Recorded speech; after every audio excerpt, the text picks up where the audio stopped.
Jenny Pérez es el apellido de la niña, de la adolescente que cerró CADE 2014 con este discurso inspirador sobre la educación. Pablo de la Flor, el gerente de Asuntos Corporativos del Banco de Crédito del Perú y el presidente de CADE 2014 está hoy día aquí, y yo le tengo que preguntar muchas cosas porque yo lo decía antes de que empezara CADE, que qué pena, me daba mucha pena que fuera la corrupción, ¿no es cierto?, y la reforma del Poder Judicial los temas centrales, porque nos preocupan a todos, que sentía que en CADE debíamos estar discutiendo las mejoras en educación, ¿no es cierto?, cómo se había destrabado todo para en pro de la inversión, pero tenemos pues unos tumores espantosos que tenemos que extirpar, y la prueba más grande es que el tema de discusión con el empresariado ha sido ese, la corrupción. Vamos a hablar entonces con Pablo de la Flor. Señor de la Flor, bienvenido. Muchas gracias por la invitación. Debe estar agotado después de toda... Ya un poco más descansado, más bien algo somnoliento, porque a esta hora suelo estar ya en el sol. Yo sé, perdón, esta hora es complicada para mis invitados, pero les agradezco mucho el tiempo. La corrupción, el gran tema de discusión que hubo en CADE y que ha sido transversal a todas las mesas, porque con corrupción hay más pobreza, con corrupción hay más desconfianza, se alejan las inversiones, y hemos llegado a un punto, señor de la Flor, en el que uno ya no sabe quién es quién. Uno ve un fiscal y no sabe si está comprado o no comprado, un juez, en fin. ¿Cuál es su...? La corrupción es un cáncer que viene socavando los cimientos de nuestra organización social y institucional como país. Y el problema de la corrupción no solamente es identificado ya conjuntamente con la inseguridad ciudadana como el principal problema del país por la ciudadanía, sino es que comienza ya a tener una incidencia respecto al desempeño de la inversión. ¿No es cierto? La desconfianza que la corrupción genera es enemiga de la inversión, y nosotros tenemos que realmente derrotar este flagelo si queremos tener los flujos de inversión que requerimos a fin de transformarnos en un país del primer mundo, ¿no? Pecaron los empresarios en la actualidad y en el pasado al no denunciar, al no gritar en voz alta las coimas, los pedidos de favores que se piden, no solo en la tramitología, sino en distintos momentos a la hora de invertir. Yo creo que ha habido un proceso progresivo de contagio y penetración de la institucionalidad por parte de la corrupción, cuyos síntomas y expresiones más notables hemos comenzado a ver en los últimos tiempos. Entonces, esto es algo que se ha venido larvando desde hace mucho tiempo y que hoy pues resulta sumamente complejo por los niveles que ha alcanzado. Y es un problema que todos reconocemos, y de esa perspectiva decidimos incorporarlo en la agenda de discusión del CADE, porque los empresarios no somos ajenos a esta problemática. Este es un problema que mina nuestra posibilidad transformacional. Si es que deseamos convertirnos en un país del primer mundo, no podemos convivir con la corrupción, tenemos que descartarla de raíz, y esa ha sido una de las preocupaciones que inspiró esta convocatoria, y de ahí que el tema de la corrupción haya sido parte central y medular de las discusiones que tuvimos. ¿Estamos camino a México, señor Pablo de la Flor? ¿Usted cree que estamos en un punto sin retorno y que nuestro espejo es el país vecino? Yo creo que si no hacemos algo dramático rápidamente, podemos terminar mirándonos en el espejo mexicano. Y creo que es una situación que ninguno de nosotros desea.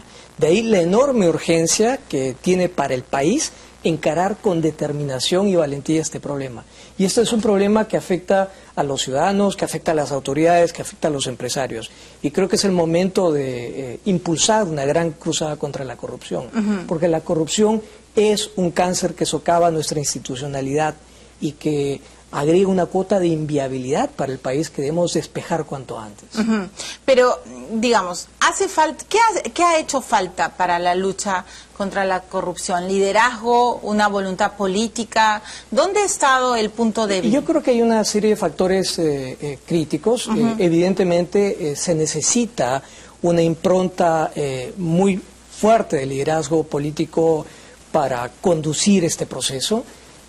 Pero por otra parte también es importante no perder de vista que la corrupción prospera ahí donde se ha instalado la sensación de impunidad. Y lo que tenemos ahora es una sensación extendida de impunidad en el país.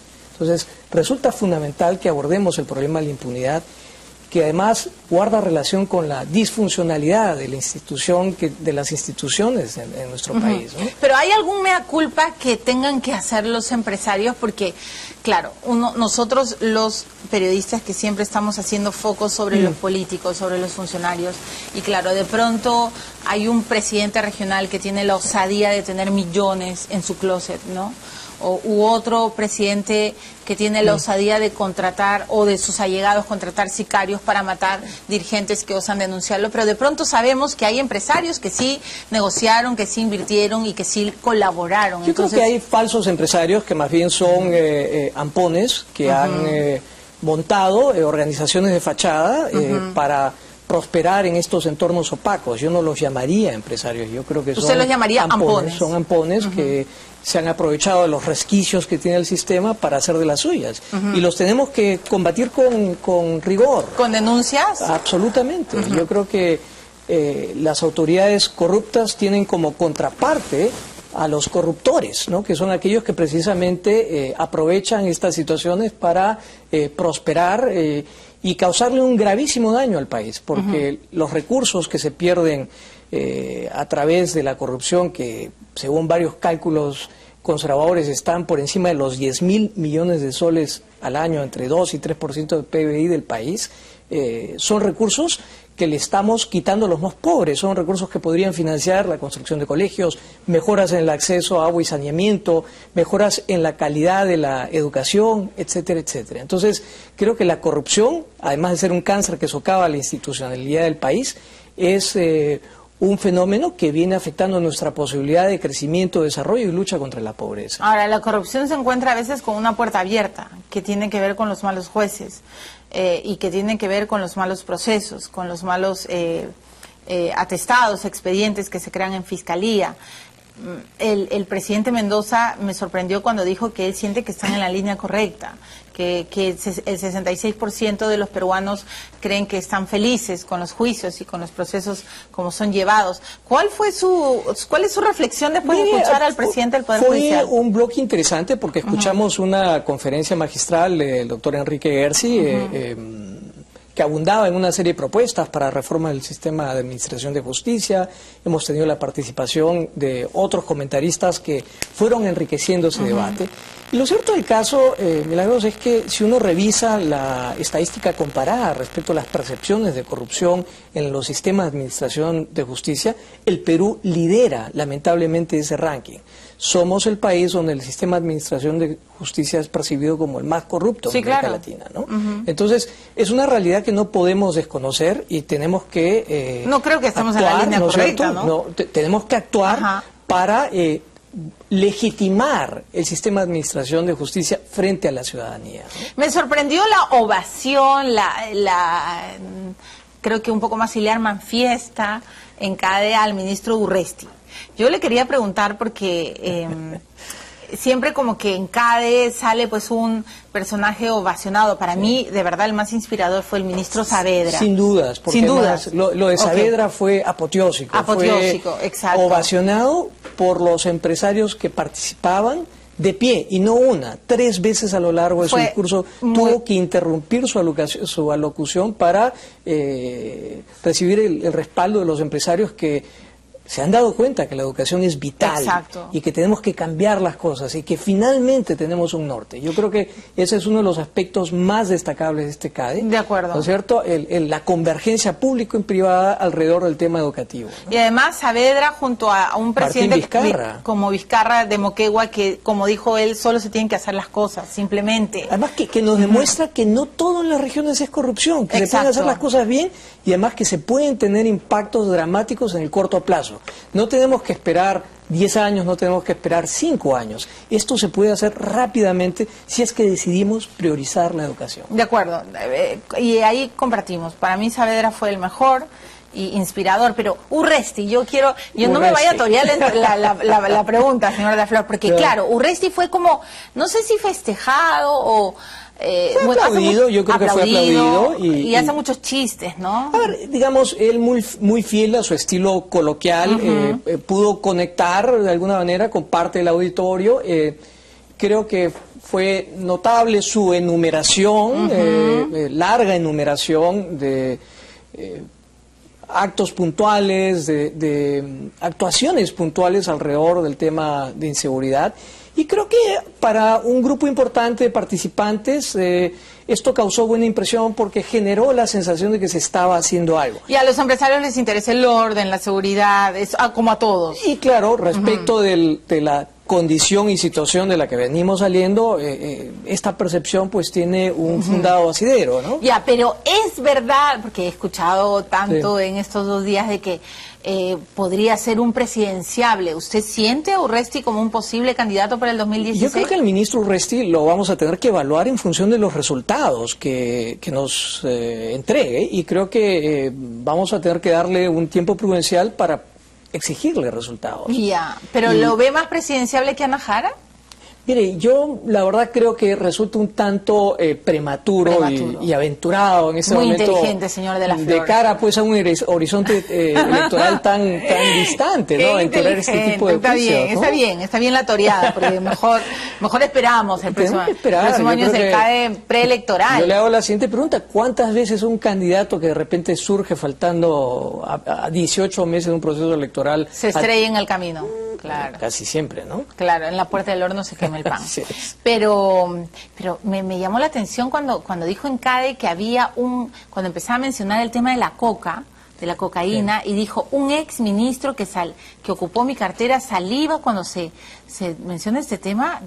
Fue como que, ¿a quién se está refiriendo Urresti? Ahora, él tuvo varias referencias a sus críticos, y ciertamente hay que visualizar esto en el contexto de la coyuntura en la que se da la presentación de Urresti, pero yo creo que es importante no agotarnos con la presentación de Urresti, porque tuvimos una presentación notable del general Naranjo, que presidió la intervención de Urresti. Pero el general Naranjo fue notable y Urresti que hizo un show. Ahora, yo creo que lo de Urresti fue una manifestación un tanto divergente respecto al estilo de Naranjo, que más bien fue muy denso respecto a los conceptos, fue más estratégico en su visión de las cosas. Urresti, digamos, puso el énfasis en lo táctico, ¿no? El listado de cosas, largo listado de cosas que había logrado, que había hecho, que había hecho, pero claro, la visión de Naranjo fue una visión estratégica, transversal, muy ambiciosa respecto de sus alcances, ¿no? Y al día siguiente lo que tuvimos fue una discusión muy rica, con propuestas muy puntuales y muy potentes de parte de Fernando Rospigliosi, Gino Costa y Carmen Macías. Entonces, esto generó una discusión que creo que complementó lo que habíamos visto la noche anterior, ¿no? Y lo que queda, digamos, de estas discusiones es la necesidad de realmente priorizar la lucha contra la inseguridad. La inseguridad y el crimen organizado constituyen amenazas no solamente para la ciudadanía, sino para la inversión privada, y están teniendo ya una incidencia negativa respecto al crecimiento y el quehacer económico. No hay que hacer sino ir al norte chico, al sur chico, y conversar con los pequeños y medianos empresarios que tienen que someterse a la extorsión de estos grupos delincuenciales. Y lo mismo está ocurriendo en Trujillo, en Chiclayo. Entonces, esto de que la inseguridad, digamos, es algo con lo que podemos convivir resulta absolutamente negado con la evidencia, ¿no? Si no hacemos algo respecto a la inseguridad y la corrupción, y estos problemas tienen que ser abordados integralmente con la reforma del sistema de administración de justicia, pues vamos a terminar mirándonos en el espejo mexicano. Sí, ¿no? ojalá que no no deseamos, ¿no? Y además pena por los mexicanos, ¿no? Porque ellos pudieron cortarlo a tiempo y no lo hicieron. Tengo que ir a una pausa, señor Claro de la Flor. sí. En sus últimas palabras, Pablo de la Flor dijo que él, al inicio de CADE, había invitado a los participantes a soñar, pero que al final de escuchar tanto, los invitaba a hacer. Y yo creo que en eso suscribo al 1000% lo que dice Pablo de la Flor. Si hoy día no hacemos algo, pues nos vamos por el camino equivocado, pero todos, todos, empresarios, políticos, ustedes, yo, periodistas, ciudadanos, o sea, basta ya, ¿no? Porque hemos pasado por momentos muy complicados en el Perú y creo que no merecemos irnos a otro desfiladero. Vamos a ir a la pausa y luego quiero hablar de educación con Pablo de la Flor. Creo que ahí se tienen que hacer muchas asociaciones público-privadas, creo que hace falta mirar con esperanza ejemplos como el de Kelly Pérez y después viene Diógenes Sala. El terrible problema que hoy se vive en Gamarra. Así que bienvenidas todas las preguntas que hay en el terreno de educación para Pablo de la Flor. Ya regresamos.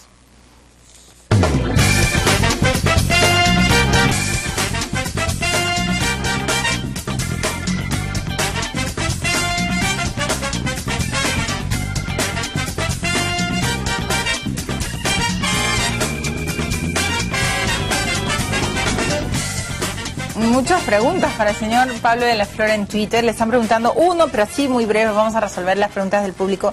¿Por qué no se trató el tema ambiental de la COP20 en CADE 2014?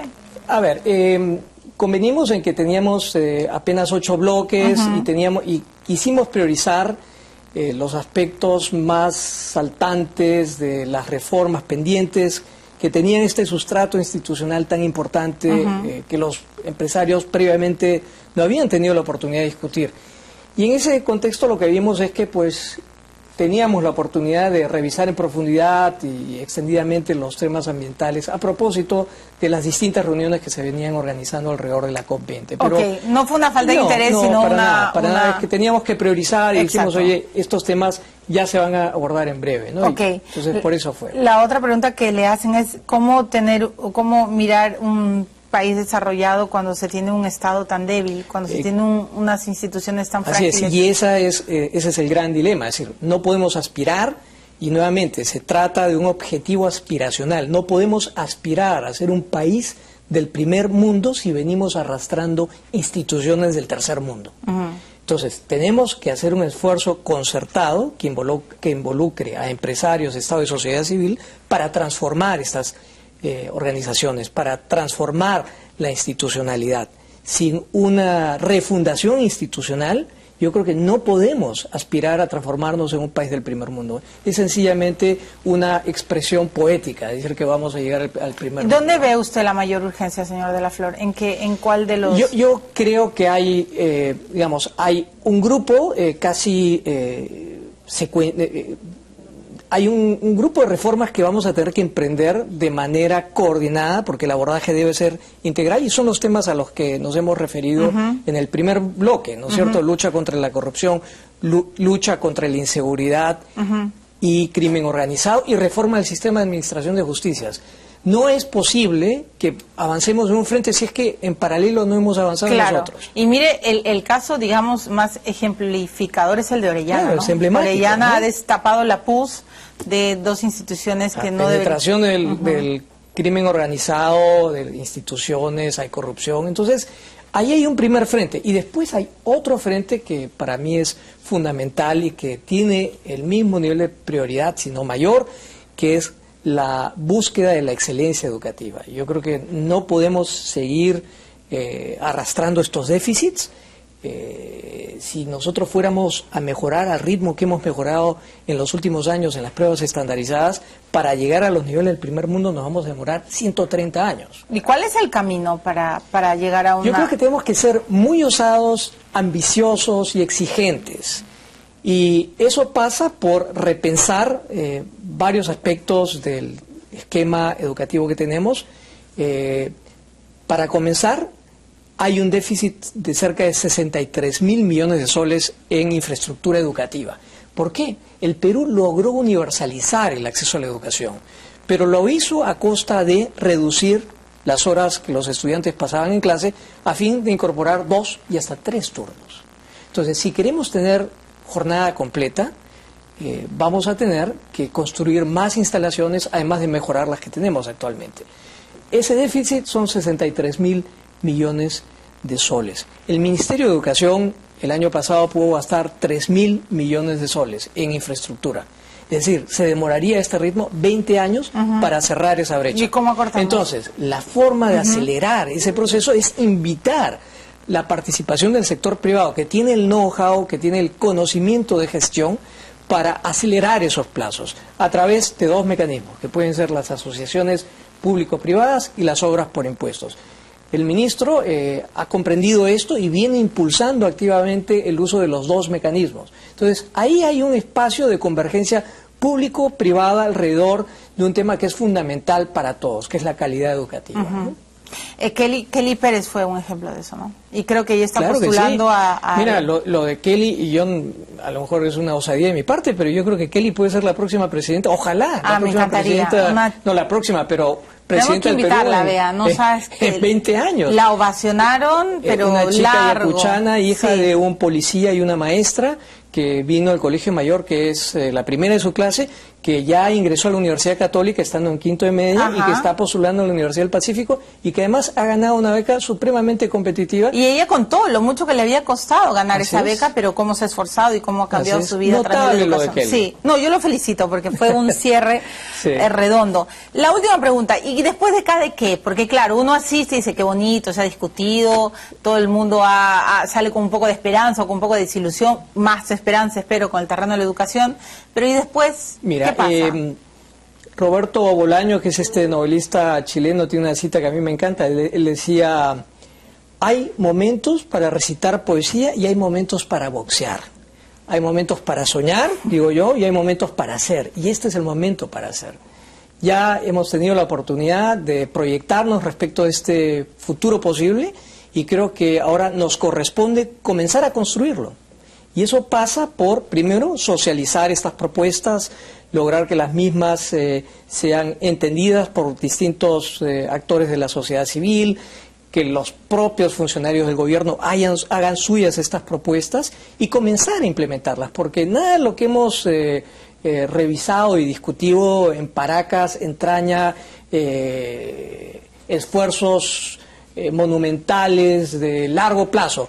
El grueso de estas medidas han sido pensadas en el corto plazo y son cosas que podemos rápidamente ejecutar e implementar. Yo creo que de nuestra capacidad de ponernos de acuerdo en torno a estos objetivos compartidos dependerá que hagamos del Perú un país del primer mundo. Y nuevamente, no es una figura retórica, esto es algo que podríamos alcanzar en 20 años, pero tenemos que ponernos a trabajar desde ya. ¿Están contentos los empresarios con Ollantumala? Yo le diría que evidentemente hay una preocupación respecto de este entorno de deterioro respecto a la tasa de crecimiento económica. Ha habido una desaceleración importante que no obedece solamente al entorno internacional, sino que tiene unos factores endógenos que son los que han tenido una incidencia importante estos meses.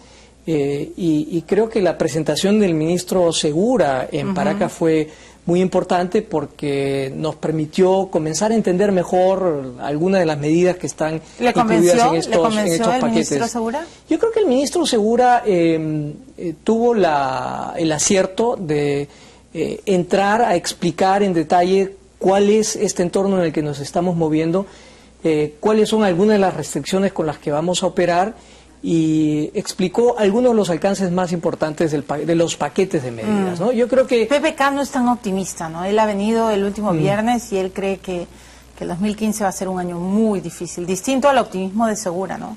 Sí, yo creo que este es un año complicado, el próximo año puede terminar siendo un año menos complicado que este, pero nuevamente el desafío para el Perú es romper este molde de crecimiento mediocre, porque 3% para el Perú es un crecimiento mediocre. Claro, nosotros no se puede ocultar eso. Creciendo al doble.